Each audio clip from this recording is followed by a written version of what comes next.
राजस्थान के पूर्व मुख्यमंत्री अशोक गहलोत और उनकी विधानसभा जोधपुर की सरदारपुरा विधानसभा। जब अशोक गहलोत मुख्यमंत्री थे उस वक्त भी वो एजुकेशन की बात किया करते थे, बच्चों की शिक्षा की बात किया करते थे। और जब वो पूर्व मुख्यमंत्री हैं, अभी फ़िलहाल सिर्फ विधायक हैं, तब भी वो वर्तमान सरकार पर निशाना साधते हैं। उन्होंने ये भी कहा है कि जो राजकीय विद्यालय है वहाँ पर सारी सुख सुविधाएं होनी चाहिए। अब आप सोचिए कि एक पूर्व मुख्यमंत्री, एक जोधपुर की सरदारपुरा विधानसभा का विधायक अगर ऐसी बात कहता है तो जायज़ बात है कि उनकी विधानसभा में सब कुछ सही होना चाहिए।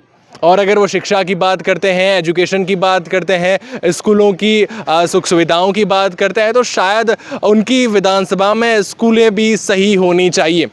आज मैं ये बात इसलिए कर रहा हूँ क्योंकि राजस्थान के पूर्व मुख्यमंत्री, सरदारपुरा विधानसभा के विधायक अशोक गहलोत की विधानसभा में बनी एक स्कूल में खड़ा हूँ। और उस स्कूल के हालात ऐसे हैं कि वहाँ पढ़ने वाले बच्चे हमेशा डरे हुए रहते हैं। उनको चोट लगने का डर हमेशा बना रहता है। कहीं ना कहीं उनके पेरेंट्स अगर बच्चों को स्कूल भेजते हैं तो उनको भी डर सताता रहता है कि बच्चे कहीं जो है अनहोनी का शिकार ना हो जाए, कोई कहीं दुर्घटना उनके साथ ना हो जाए।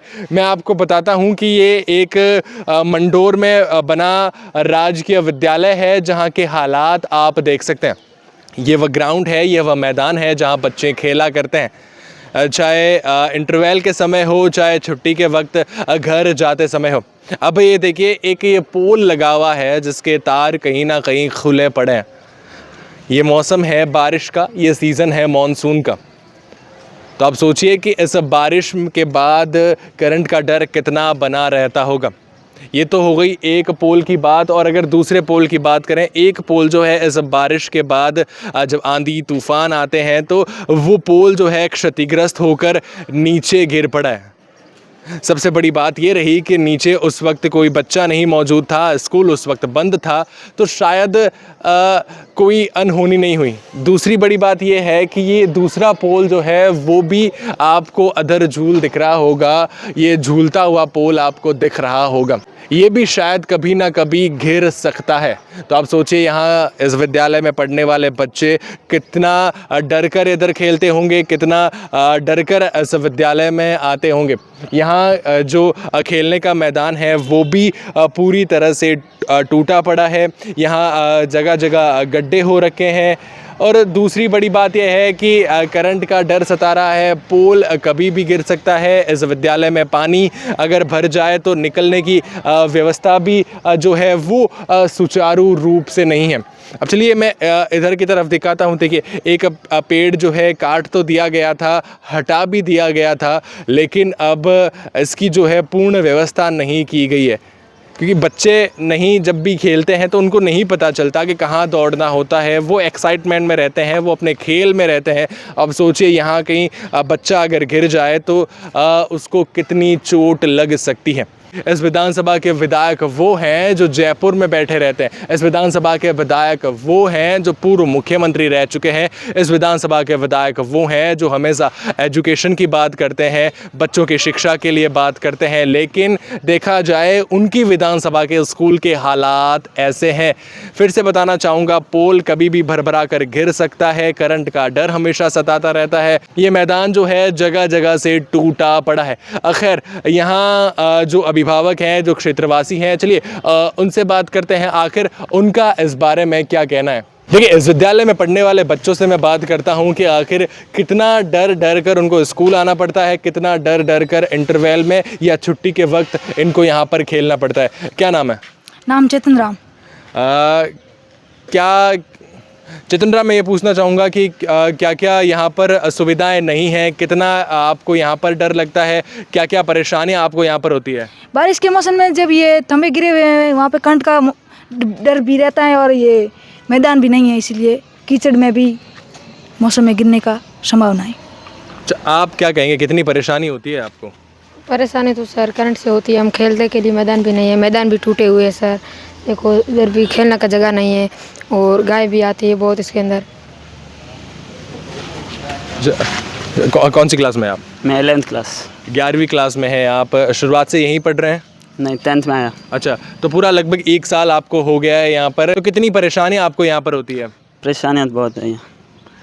खेल का मैदान नहीं है और बारिश की वजह से यहाँ मैदान भी नहीं है और लाइट है, बाथरूम वगैरह ये सब।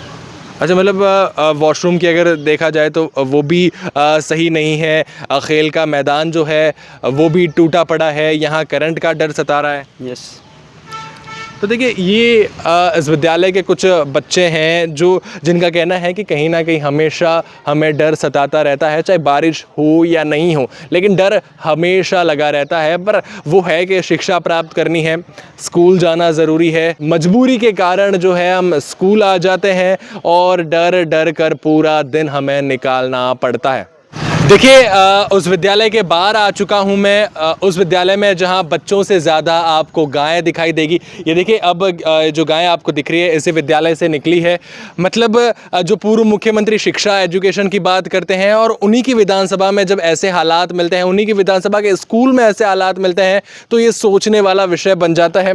दूसरी सबसे बड़ी बात यह है कि स्कूल के गेट के बाहर ही आपको जो तार है वो यहाँ खुले तार दिखाई दे जाएंगे। और ये देखिए, बिजली का पोल है, हाई वोल्टेज, यहाँ करंट दौड़ता होगा, डर लगता होगा। एक क्षेत्रवासी हमारे साथ हैं जिनके घर के सामने ये स्कूल है, बच्चों को ये चोटिल होते देखते होंगे, परेशानी से जूझते हुए देखते होंगे। क्या नाम है सर आपका? मंजीत सिंह सांकला। मंजीत जी, कितनी परेशानी आपको यहाँ पर दिखी है? बच्चे कितने परेशान यहाँ पर होते होंगे?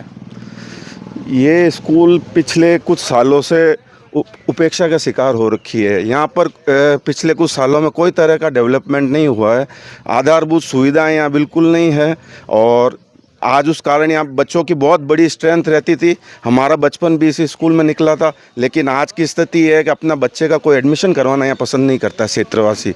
और आप देख सकते हैं महात्मा गांधी स्कूल वगैरह सब जगह डेवलपमेंट हुआ, लेकिन इस स्कूल को इस एरिया में, पूरे मंडोर एरिया में उपेक्षित रखा गया और इसका कोई तरह का विकास नहीं किया गया।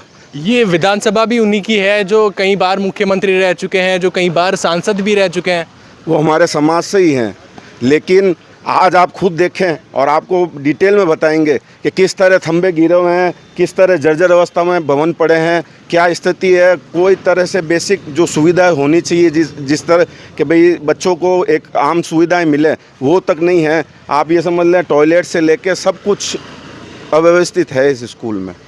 तो देखिए, सब कुछ अगर अव्यवस्थित है तो आखिर बच्चे एडमिशन लेंगे कैसे? अभिभावक, पेरेंट्स जो हैं एडमिशन करवाएंगे क्यों? क्योंकि हर वक्त जो है बच्चों को कहीं ना कहीं इस विद्यालय में डर सताता रहता है।